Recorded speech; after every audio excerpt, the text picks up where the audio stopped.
Welcome to the Wife Stories YouTube channel. New video every day, and don't forget to subscribe. Here we go. You didn't ask. You never once leaned over the edge of my silence and said, "Mark, tell me exactly what's clawing at your insides." No, you just went on, day after day, as if everything was normal. And maybe that's what broke me more than the lies themselves. This casual ignorance, this well-polished pretense of love. Because the worst betrayal isn't always the kiss in that hotel room. Sometimes it's the absence of an honest question. Silence. That's how this starts. A deep, weighted hush where the ticking of the kitchen clock sounds like gunshots in a canyon. I can hear the hush in the air conditioner's faint hum, in the rustle of a leaf blown across the driveway. It's the middle of the night, and I'm standing in the living room, barefoot, feeling the cold tile under my toes. My back stabs me with that familiar ache, lower spine, right side. I grit my teeth, shift my weight, and wonder how a man could feel so old at 48. I close my eyes, let the darkness swirl behind my eyelids, and think, this is how everything started. In this hush so profound I could hear my own heartbeat, the hush that told me she was gone. I call her Grace Carter. I don't know when I started that. Maybe right after I found out. Before, she was just Grace, my wife, my partner. Now, it feels like I need to remind myself of her identity, as if the words Grace Carter are a label pinned to some intangible shape. She's everything I knew, and everything I didn't. It's late. She's in the bedroom, behind a closed door. As for me, I stand here, mind tracing the lines of memory that brought me to this silent night. Door. Darkness. Another space. It's like a film cut. I remember the moment I found out. I can't unsee it now. I remember stumbling upon that online ad. The crisp photo of the hotel with its immaculate white sheets. The promise of a discreet, unforgettable experience. The special weekly rate. Room 213. I saw it on my screen after I innocently typed a question about corporate lodging for my next business trip. Strange how coincidence works. If I believed in fate, I'd call that moment destiny. But I don't believe in cosmic jokes. I just believe in the savage irony that life sometimes dumps in our laps. I felt a dull pain in my lower back that day, too. Stress from too many hours hunched over spreadsheets, or maybe from the psychic weight of suspicion that had been creeping into my chest for weeks. I remember staring at the screen, the name of that hotel glinting back at me. A month earlier, Grace Carter had let slip she was meeting an old friend there for lunch. I thought nothing of it at the time. But that day, as I looked at that damn ad, something inside me didn't snap. No, snapping implies a clean break. It melted, burned, left behind an ugly, misshapen ruin. Door. Darkness. Another space. That's how it felt in my mind. One moment I was an ordinary husband, rummaging through travel deals. Next moment I was a monster in the making, uncertain of how far I'd go. I kept quiet. I told myself, maybe there's an explanation. She's not a liar. But the next day, I heard her laugh. A short, fake laugh I'd never heard before. That laugh told me everything. So I started recording. No, not a fancy tape recorder. Just voice memos on my phone. Whenever Grace Carter opened the fridge, or put on those small pearl earrings, or touched up her lipstick in our hallway mirror, I'd press play. Sometimes I'd say quietly, in a hollow voice, "I know." Then I'd stop the recording. She'd whip around, eyes startled. "What did you say?" And I'd just shrug or pretend I didn't speak at all. She thought she was losing her mind. I took a sour, cruel satisfaction in that confusion. Say it honestly, I wanted to say. Tell me exactly what's going on. But I never demanded it outright. My father taught me that men shouldn't always speak their anger. Sometimes, he said, a firm silence does more damage than 1,000 words. That was Dad's idea of stoicism. Maybe I took it too far. Every time Grace Carter smiled or tried to strike up small talk, I'd feel that ache in my back intensify, as if my body recognized what my heart refused to process. Something in me was rotting, and I couldn't stop it. I also remember, in that swirl of tension and half-spoken accusations, how she started waking up earlier, dressing up nicer for volunteer meetings, stepping out with that phone clutched in her hand. She thought I was clueless, or maybe she knew I wasn't but hoped I wouldn't push it. And me. I started hearing phantom echoes. In the hush of our home, I'd catch the faint laughter of a man. Someone else in her life. I hated that laughter more than I hated my own reflection in the mirror. I hated how my imagination conjured it. I hated that I was humiliating myself just by existing in that state of non-confrontation. Yet I waited, because something in me wanted to watch her squirm. Yes, call it twisted, call it a slow vengeance. But it was there, growing day by day, an ugly hunger to see her undone. I remembered how she used to talk about honesty, how her moral code was supposedly bulletproof. We make hypocrites of ourselves so easily, especially when love starts to rot. Door. Darkness. Another space. I found myself outside that hotel on a muggy Thursday afternoon, 3 weeks after my discovery. My heart hammered so violently my chest felt bruised. I told Grace Carter I was working late. She told me she was going out with the girls. I followed her. My back flared up, a knife twisting near my spine, sweat beading on my forehead. I parked across the street and watched. No illusions now. When she slipped inside, she wasn't alone. I recognized him from the time he brought her home after a project meeting. Daniel Reyes. Tall, good posture, easy smile. I should have run in screaming or confronted them in the lobby. But I just sat there in my car, seatbelt still on, a phantom ache throbbing in my chest that overshadowed the pain in my back. I felt simultaneously sick to my stomach and numb. My phone was in my hand. I stared at the lock screen, the reflection of my own eyes looking back at me.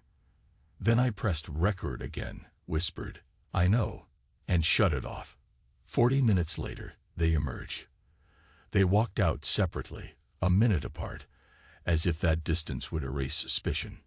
I saw him glance at her with a small conspiratorial grin. She almost smiled back. Then she looked away.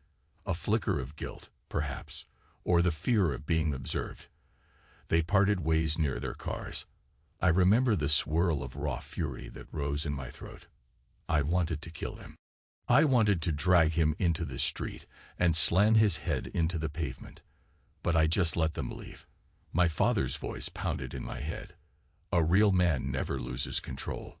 That's the line I'd been raised on. So I just gripped the steering wheel until my knuckles turned white. Door. Darkness. Another space. That night, she came home a little after 9. Found me sitting on the couch, TV off. The only light in the room was from a small lamp near the bookshelf. She paused in the doorway, looking at me with that uncertain tilt of her head. "Hey," she said softly, "I'm home." I nodded but said nothing. She set her purse down, her keys rattling on the side table. Silence again. I could see her fidget, her fingers restless near the strap of her bag. I could practically taste her adrenaline. She could sense the tension coiling in me. Still, she didn't ask. She didn't say, "Mark, talk to me." Grace Carter just hovered there, hoping my quiet would evaporate. My laughter was short, sardonic. "Did you have a good time?" She frowned, confusion crossing her face. She parted her lips, but before she could speak, I cut her off. "Go to bed." My voice was low. I felt that savage power in shutting her down. She opened her mouth again, thinking of a retort, but closed it. She retreated down the hall. I heard the bedroom door click shut. My back throbbed so badly, I had to stand and lean against the wall, fists pressed to the paint. A hot wave of fury surged in me, but I buried it again. I told myself, not yet. Let her lie. Let her bury herself in secrets. In bed, or rather on the couch that had become my bed, I drifted in and out of uneasy dreams. I saw images of her entangled in white sheets with Daniel Reyes. Those crisp sheets from the hotel website. the ones that seemed so meticulously laundered. In the dream, she laughed that fake laugh, and I reached out to strangle the sound. I woke up with sweat cooling on my skin, my back on fire. I popped a couple of Advil, thinking, why does betrayal have to live in the body like this? Door. Darkness. Another space. Days passed. Weeks. Our 20th anniversary approached. People at work congratulated me. They said, "Wow, Mark, that's a real achievement." Their words stung. I forced a hollow smile. Meanwhile, Grace Carter moved through the house like a ghost, careful not to rouse my suspicion, or maybe too scared to face my gaze. Sometimes, I hear her in the bathroom, muffling sobs. She thought I couldn't hear, but in that hush of tension, every little sound rang clear. She'd cry quietly, then rinse her face, put on extra concealer, and emerge with forced brightness. I almost pitied her. Almost. One evening, about a week before the anniversary, she tried a different tactic. "Mark," she said in a tentative voice, "are we okay?" I was sitting at the kitchen table, swirling a cup of coffee that had gone cold an hour earlier. My back twinged if I shifted, so I sat rigidly. She hovered in the doorway, arms folded under her chest. I locked eyes with her. "Tell me honestly," I said, my voice scraping in my throat. "What do you think?" She bit her lower lip, tears gathering in the corners of her eyes. And still, she said nothing. No confession, no explanation. Just that blank stare. Finally, she shook her head, turned, and left. I thought, she'll never admit it, so I'll have to force it out. Door. Darkness. Another space. The day of our anniversary arrived like a funeral. That morning, I woke up with a vice clamped around my spine. My entire lower back felt seized. I cursed under my breath, massaged the sore muscles, swallowed more pills. I was exhausted, physically and mentally. I remember the hush in the house was so stark, it felt unnatural. Grace Carter was in the kitchen, fiddling with something. I could hear her shaky breath from across the room. I said nothing. She left for a while. I don't know where. I spent the day in a haze, waiting for what came next. That evening, I finally confronted her. I gave her a piece of paper, a single sheet, blank except for her name at the top and a short sentence in the middle. "Yes, I have betrayed." I typed it with trembling hands, retyped it a dozen times until the words stared back at me like a brand on skin. I placed it on the dining table. "Sign it," I said. I didn't raise my voice. I didn't threaten or beg. I just stared at her, my eyes burning, that constant ache reminding me this was real. She stood there, hands shaking. Her face was pale, lips parted, tears trembling on the brink. She reached for the pen, and without a word signed, "Grace Carter." I watched her hand form each letter, the pen scratching the paper in what felt like an echo of my own heartbreak. For a moment, the quiet in the room was broken only by her ragged breathing. She slid the paper back toward me. Then she collapsed into a chair, burying her face in her hands. My revenge, if you could call it that, was to kiss her hand. Gentle, ironically tender. Then I placed the paper between the pages of an old Bible we kept on the bookshelf, exactly where, many years ago, we had pressed the vow we exchanged on our wedding day. My father's old Bible, an heirloom. I forced a grin, a sliver of black humor slicing through my chest. "Grace Carter," I said softly, "well done." She looked at me like I was insane. Maybe I was, or maybe I was just too broken to care. I took the couch that night again. She tried to speak, "Mark," but I leveled a gaze that silenced her. My spine screamed in protest. The couch was too small, too lumpy, but my mind was racing with an odd sense of triumph, an ecstasy of pain. My father's voice pounded in my head, "Never lose control. Let them twist in the wind." And so I let her twist. She lay awake in our bed, probably racked with guilt or self-loathing, while I drifted in and out of sleep, dreaming of the white sheets in room 213. Day after day, I clung to that piece of paper in the Bible like a talisman. Whenever Grace Carter looked at me, I could see that guilt caging her. She was terrified I'd show it to friends or children, terrified that I'd confront her in public or drag her lover into the light. But I just let the tension gather. She tried to resume normal life, making coffee, cleaning the house, paying bills, volunteering. But each time she opened a cupboard or walked by me, I'd whisper, "I know," in that same cold monotone. She'd flinch, her eyes widening. No one else saw it. To the outside world, we were still Mr. and Mrs. Carter, living in a suburban dream. Door. Darkness. Another space. Our kids were grown, off to college or living on their own. So we had the house to ourselves. And in that house, a prison of unspoken confessions grew. I watched her every move. The black humor in my thoughts kept me from collapsing. I'd chuckle under my breath, thinking, if I slip a note under her pillow that says, "You're free to go to him," would she run or would she stay? She stayed, day after day, eyes dull, shoulders hunched. She apologized silently each morning, in how she served me coffee without a single word, how her hand trembled when she offered me the mug. I guess you want to know about Daniel Reyes. I never confronted him face to face, never gave him the benefit of seeing me rage. Part of me wanted to smash that smug grin off his face. Another part of me wanted him to vanish. The black humor in me sometimes whispered, "He's the better man, Mark. He's younger, stronger, and your wife moans his name in a cheap hotel." Then my back would flare up, reminding me how I was falling apart physically. But I never let the pain or the jealousy push me into a rash act. I just stayed in that simmering, slow-burn place where vengeance tastes metallic and cold. At some point, don't ask me when, my anger turned into something else. Call it numbness, call it acceptance. The day I realized it, I was alone in the house, rummaging through the closet. I came across an old photo album, stuffed with pictures of our early days. Me and Grace, bright-eyed, newly married, celebrating birthdays, traveling with the kids, visiting my mother in a retirement home. I felt a pang of something like nostalgia, but it quickly soured. That life seemed so far away from the quiet war zone we inhabited now. Door. Darkness. Another space. The hush in my head grew deeper. I stopped whispering, "I know," to her.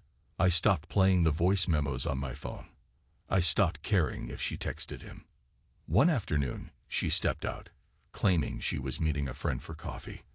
I felt the flash of suspicion, but it faded as quickly as it came. My back was hurting again, a steady drumbeat of pain that followed me from room to room. I lay on the couch, drifting in and out of a resentful haze.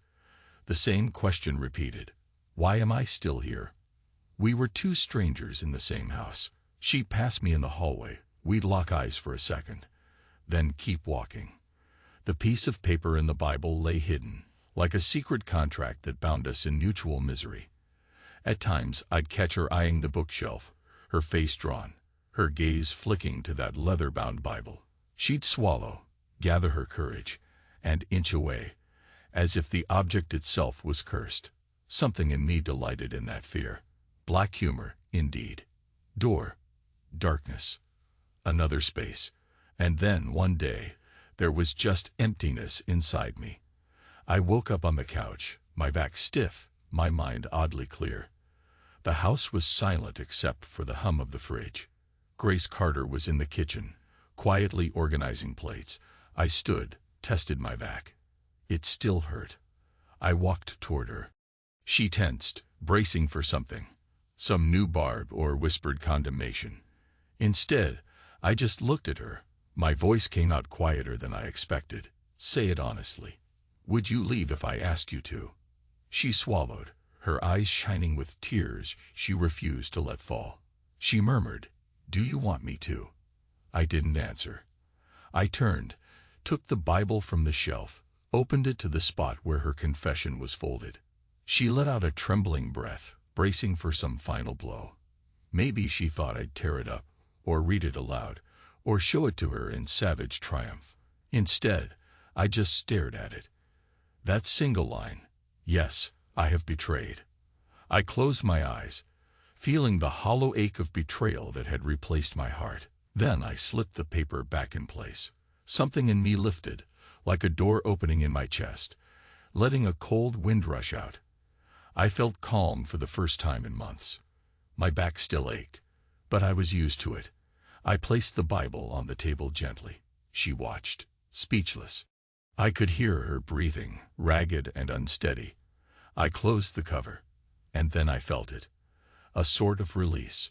Not forgiveness, not acceptance of what she did, but a letting go of my own hatred. I turned to her, gave a bitter smile. "Grace Carter," I said, "I'm done." She didn't understand at first. Her lips trembled. "Done with me?" she asked, voice cracking. My grin curled with that black humor again. "No," I said, "done with this. Done with letting your shame feed me. Done living in my own anger. I'm letting go." I paused, letting the hush thicken. "I'm letting go of myself, not of you." She blinked. "I don't understand," she whispered. I shrugged. "You don't have to." My chest felt heavy, but in a different way now. My head was strangely clear, as if all the swirling chaos had been forced to hush.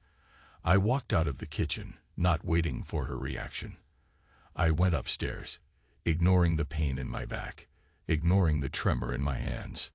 In the bedroom, the bed we once shared lay perfectly made, untouched. I realized we had been living separate existences even under the same roof, an arrangement of furniture and regrets. Without a word, I changed my clothes, put on a clean shirt, tried to flatten my hair in the mirror. My reflection glared back at me, lines etched in my forehead, stubble on my jaw. I looked older, worn, like the final version of a man undone by time. But behind that face, I sensed the faint ember of resolve. Door. Darkness. Another space. I don't remember how exactly I confronted Daniel Reyes. I do recall walking into his office in the downtown hotel where he worked. People at the front desk recognized me vaguely. Maybe Grace Carter had introduced me at some point. I said I wanted to speak to Daniel. They pointed me upstairs. My stomach churned with tension, but my mind was oddly numb, as though I was watching myself from outside.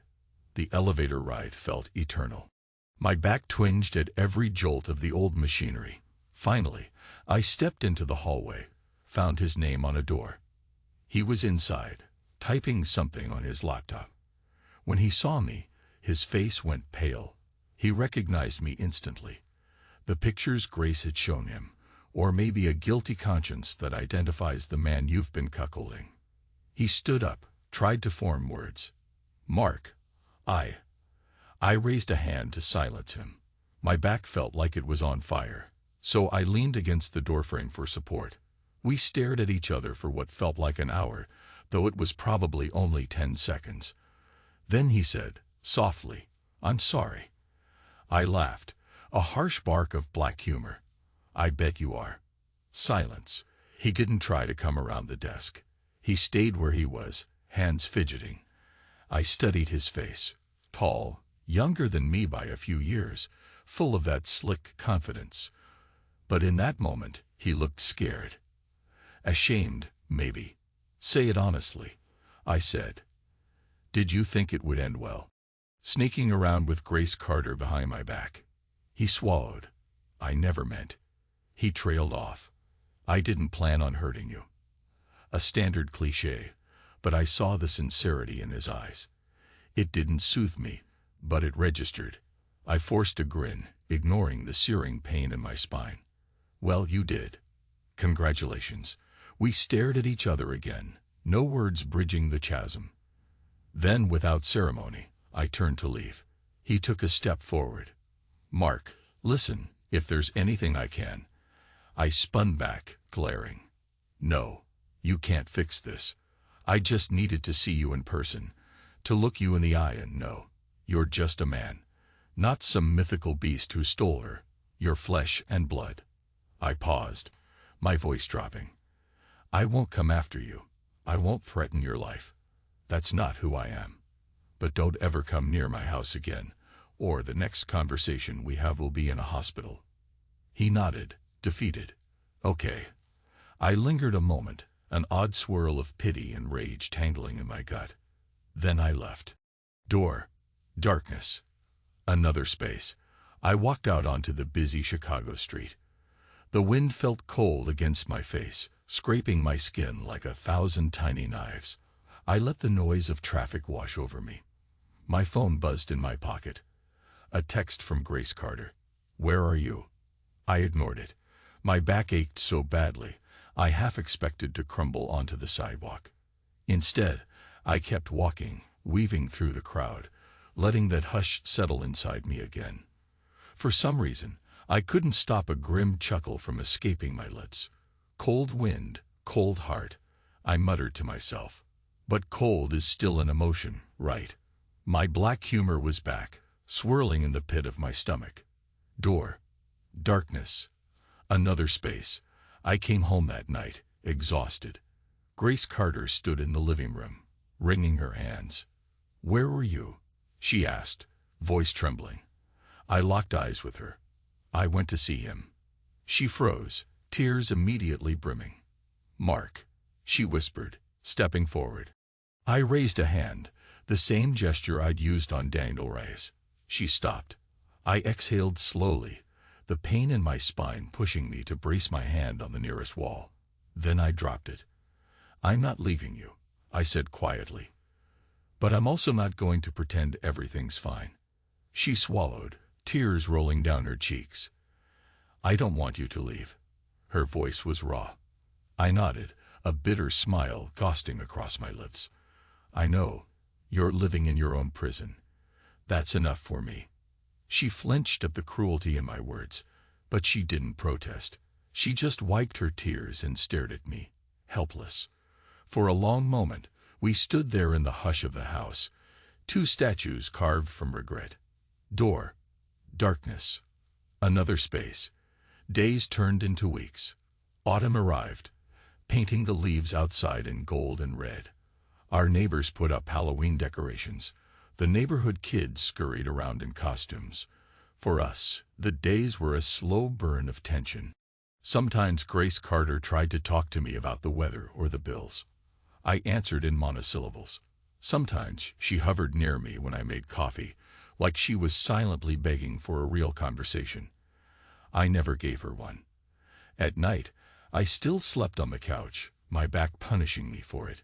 Sometimes, in the depth of my insomnia, I'd shuffle to the bookshelf, take out the Bible, and look at that piece of paper. The words never change, but they always felt new. Yes, I have betrayed. I'd run my finger over the pen strokes. Then I'd close the cover and slip it back in. This routine became my nightly ritual, as though reading her confession was the only way to remind myself it happened, that I wasn't caught in a nightmare. One night, she caught me. I was standing there, Bible open, the confession in my hand. She had come down the stairs for water. She froze in the hallway, eyes fixed on that paper. We locked gazes. The hush was so complete. I could hear my own heart. Then she bowed her head, tears falling silently on the floor. I looked at her, felt a stab of pity.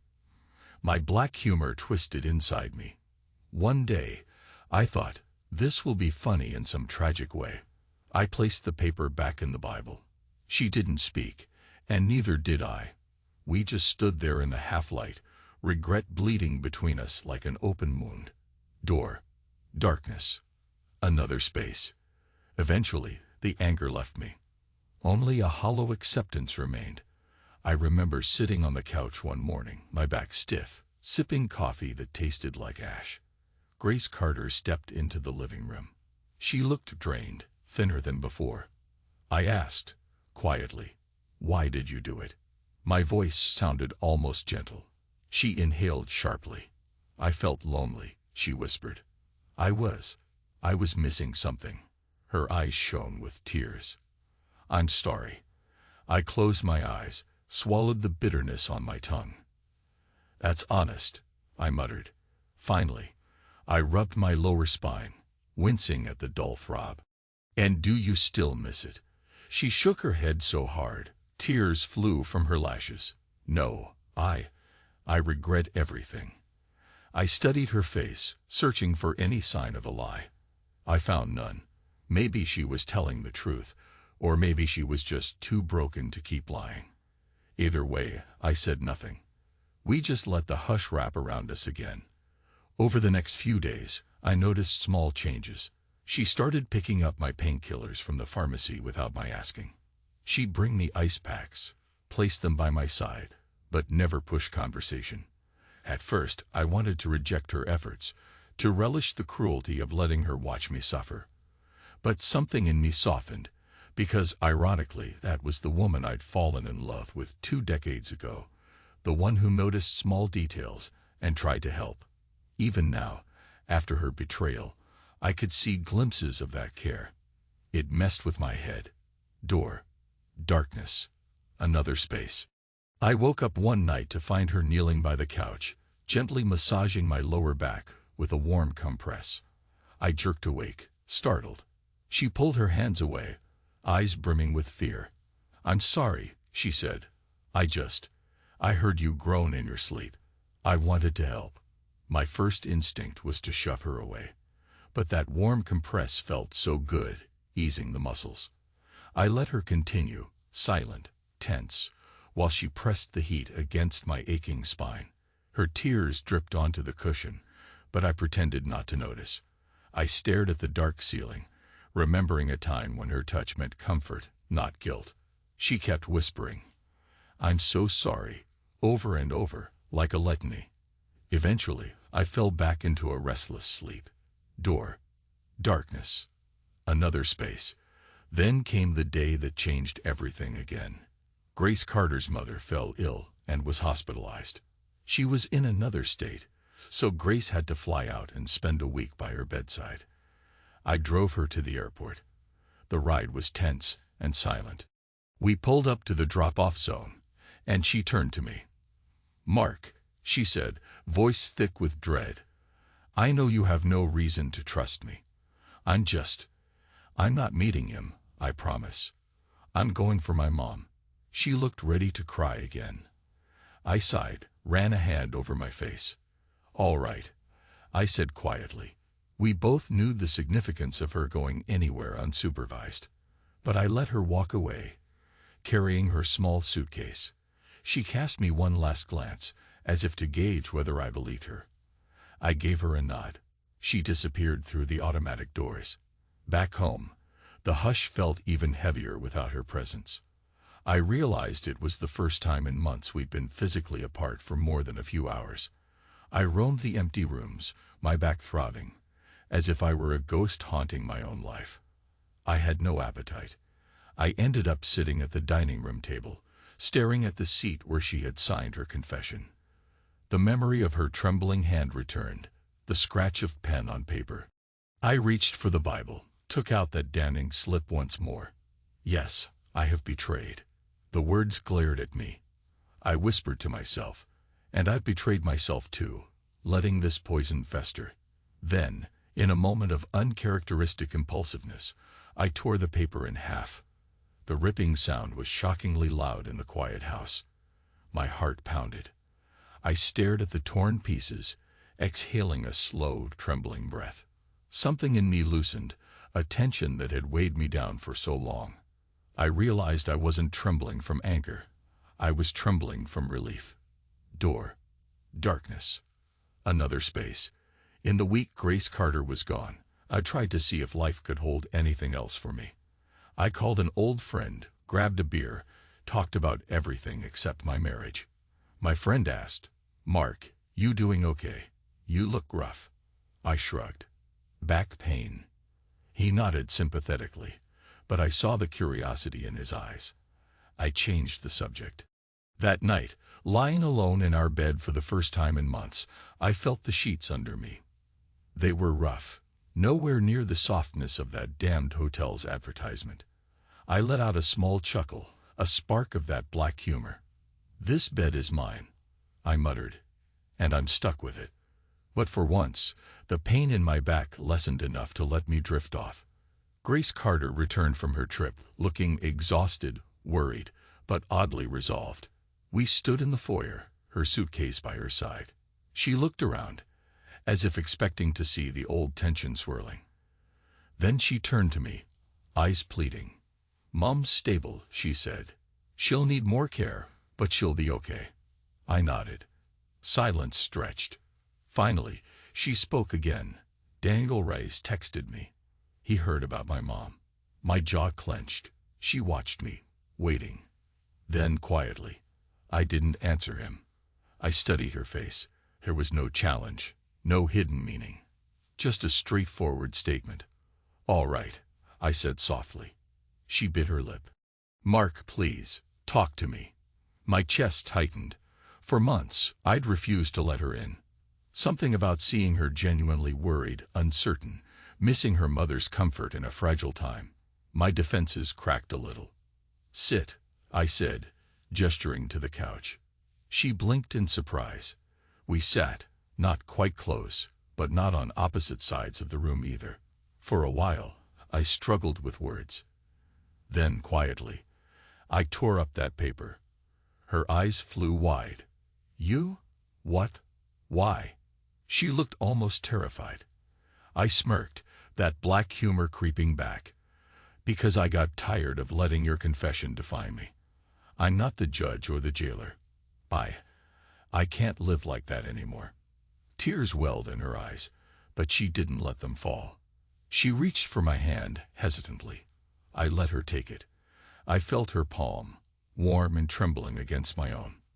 Even that small contact made me ache with memories of times when we held hands in easy love, not this complex dance of betrayal and guilt.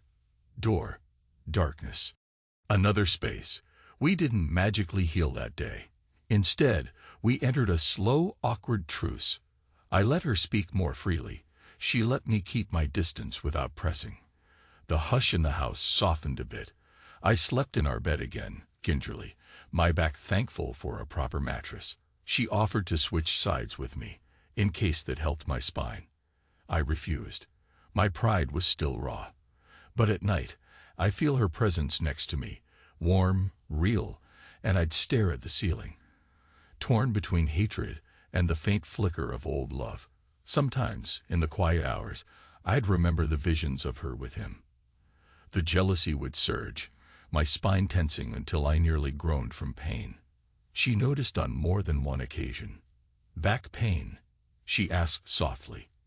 I'd grunt, "Yeah." She'd nod, turning away so I wouldn't see the guilt on her face. Cold is still an emotion. I'd remind myself. It's how I'm keeping everything in check. Door.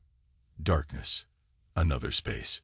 The day Daniel Rice left a voicemail on our landline was the day I truly snapped. It was mid-afternoon. Grace Carter was out picking up groceries. The phone rang, and I assumed it was spam. But the voice that came through the machine was his. "Grace, it's Daniel. I've been thinking about you, about everything. Please call me back. I'm worried." My rage flared so suddenly, I nearly dropped the phone. My back seized up. I hissed, bracing against the wall, forcing myself not to fling the machine across the room. When she returned, I told her. "He called," my voice dripping with accusation. She went pale, set the grocery bag down. I didn't ask him to." I believed her. But the fury still coursed through me. "Tell him it's over," I demanded. She pressed her lips tight, picking up the phone. The hush crackled with tension, then she dialed. He answered, and she spoke clearly, voice trembling just enough for me to sense the emotion behind it. "Daniel, don't contact me again. This is done. I'm with my husband. Understand?" She ended the call, hands shaking. Then she turned to me. "Are you satisfied?" For a moment, I stared at her. My chest pounded, my back lit with throbbing pain. Then I realized that behind her question was real fear. Fear that no matter what she did, I'd never let go of my anger. I exhaled slowly, forcing a grin that felt foreign on my face. "I'm not satisfied, Grace Carter," I said. But I'm calmer. She nodded, swallowing tears. We let the hush settle again. Door. Darkness. Another space. Weeks rolled on. We barely mentioned Daniel Reyes again. Grace Carter kept volunteering, but she changed her schedule, avoided certain events, came home earlier. She tried to be transparent, giving me the phone if it rang, letting me read her texts if I wanted.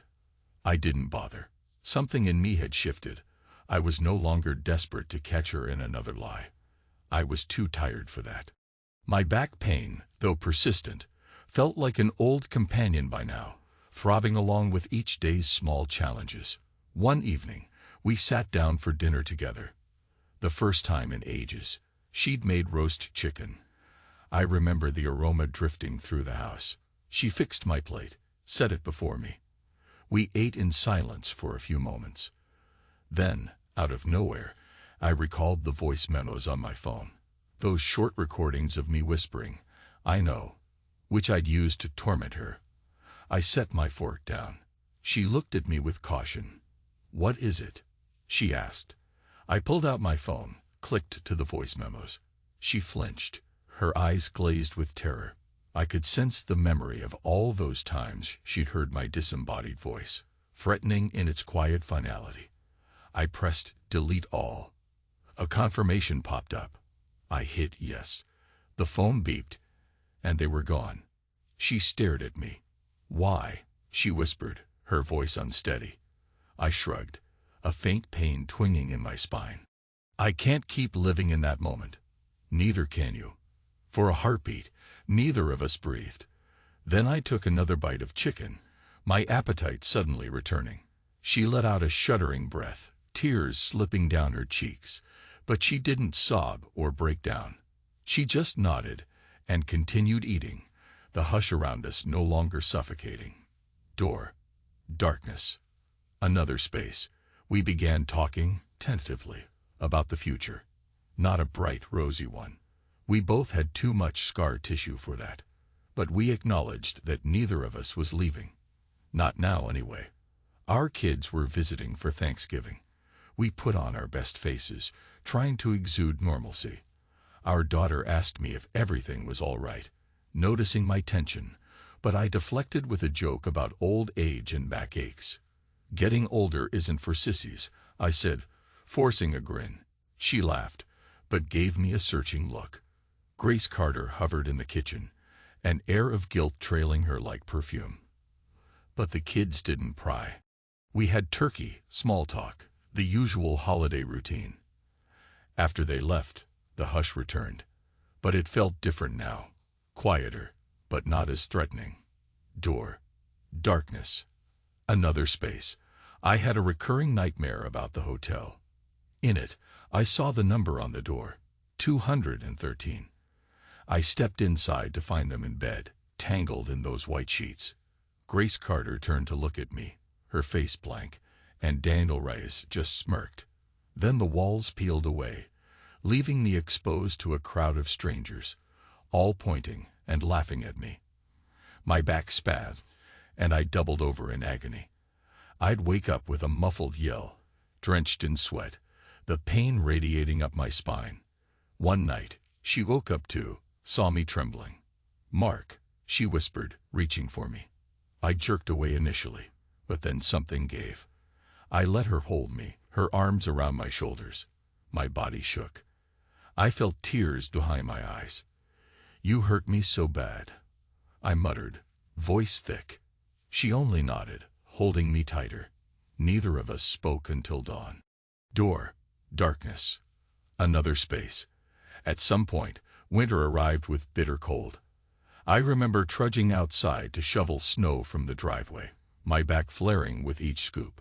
Grace Carter joined me, quietly taking turns with the shovel. The cold stung my cheeks, but I reminded myself, cold is still an emotion. Something about the monotony. I found a physical therapist, started doing exercises. Grace Carter asked me if she could help. I hesitated, but eventually let her hold my shoulders while I stretched, feeling the knots in my muscles loosen, bit by bit. We didn't talk about the past much, but occasionally, The subject surfaced like a bruise. "I don't know how to forgive you," I admitted one night, tension twisting in my gut. She nodded, eyes shadowed. "I don't think you have to," she said softly. "I just hope we can move forward somehow."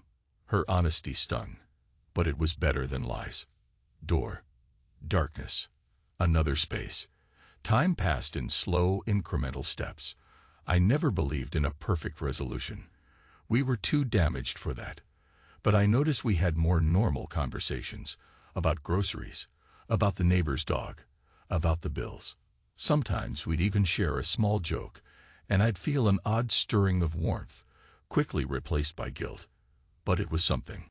The day I finally asked her, "Do you still think about him?" was the day we took a step beyond that hush. She paused, lips quivering. "Yes," she whispered. "Sometimes. I hate that I do. But I do." My teeth clenched, and I forced myself not to lash out. Instead, I exhaled. "Okay," I said, my voice shaking. "We'll deal with that." She let out a sob, and I just stared at the floor, anger and acceptance warring inside me. Black humor teased me. "You wanted honesty. Here it is." Door. Darkness. Another space. The next day, I took the Bible off the shelf, ran a hand over its worn leather cover. Grace Carter watched me, tension in her frame. She knew the confession was gone, torn up. Still, the book symbolized everything. Our vow. Our betrayal. My father's old teachings. I opened it to a random page. My eyes scanned a line about forgiveness. I felt my lips twitch. I wasn't sure if I could give that. But maybe I could start with releasing the bitterness. I closed the Bible. Without speaking, I handed it to her. She stared at it, tears forming. Then she placed it gently back on the shelf. We shared a long-waited look. My spine twinged, but less than before. Door. Darkness. Another space. And so we continued on, day after day. I'd like to tell you we found a new spring of love, or that all the resentment vanished. That would be a lie. But we found a rhythm, a cautious coexistence. We shared small smiles in the morning, parted ways during the day, came together in the evening. Some nights, I'd lie awake, still haunted by the memory of that hotel ad. Some nights, she'd cry softly, thinking I couldn't hear, torn up by guilt. We both learned to navigate the hush that followed our war. Once, I made a dark joke about cheap motels and how I'd never be caught dead in one. She flinched. I forced a grin, rubbed my back. "Too many lumps in the mattress," I said. She didn't laugh, but she didn't storm out either. We were learning to handle the barbs. We both recognized them as leftover shrapnel from a bomb that exploded months ago. Door. Darkness. Another space. It might not sound like a classic redemption tale, but in a way, that's how real life goes. We had no big dramatic showdown beyond that day. I forced her to sign. Our confrontation with Daniel Rice was short and brutal, but it ended there. My revenge was the quiet suffering I let her endure, keeping her in a cage of her own shame. Maybe that was monstrous, but it was the path I took. Eventually, I realized I'd grown tired of being monstrous. Coldness as an emotion had lost its edge. The final shift came one afternoon when Grace Carter left a note on the kitchen table, asking if I'd like to go back to that old lake cabin in Wisconsin, where we'd once taken the kids. "Just a weekend trip," she wrote. No phones, no reminders of the past. I stared at that note for a long time. My back ached. My heart felt heavy. Then I wrote yes underneath her question. That single word. She found it after returning from a volunteer shift. I saw her shoulders sag with what looked like relief. Door. Darkness. Another space. A few weekends later, we drove to the cabin. The air was crisp, the lake half frozen. We carried a few bags inside, started a fire in the old stone fireplace. Neither of us spoke much, letting the crackle of burning wood fill the hush. My back twinged from the drive, so I sank onto the couch, warmed my hands. She busied herself in the kitchen area. After a while, She joined me, sitting close, not touching. We stared into the fire's glow, letting the dance of flames speak for us. "You didn't ask," I finally said, echoing the words that began this entire spiral in my mind. Grace Carter looked at me, puzzled. I clarified. "Back then, you never asked me how I was feeling, why I was so distant.